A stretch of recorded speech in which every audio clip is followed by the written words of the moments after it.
Adunata 2017 a Treviso, la gioia delle penne nere e della città intera e la voglia di rimboccarsi subito le maniche per organizzare un'adunata, quella del Piave, che sia davvero memorabile e che, secondo le previsioni, porterà nella Marca centinaia di migliaia di persone. C'è chi ipotizza già 500.000. Ad esprimere l'orgoglio di un'intera provincia, ad ospitare quella che è già stata ribattezzata l'adunata del centenario della Grande Guerra, il prefetto Laura Lega è intervenuta alla cerimonia di commemorazione dei caduti al cimitero di San Lazzaro. Un grande onore poterli ospitare, una sfida che abbiamo vinto.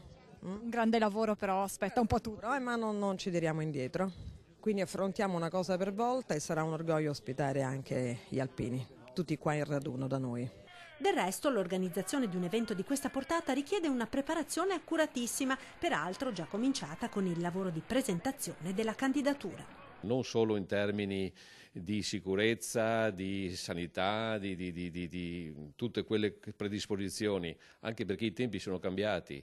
Rispetto alla dunata del 94, il lavoro da fare sarà più complesso ed articolato, anche perché se la sfilata sarà a Treviso, gli eventi collaterali riguarderanno gran parte della provincia. Ci saranno sicuramente degli eventi sia a Conegliano che a Vittorio che a Dobbiadene. Sicuramente tutte e quattro le sezioni che sono sul territorio della provincia di Treviso sono coinvolte in questo tipo di discorso, compreso il Bosco delle Penemozze. Non dimentichiamoci del Bosco delle Penemozze.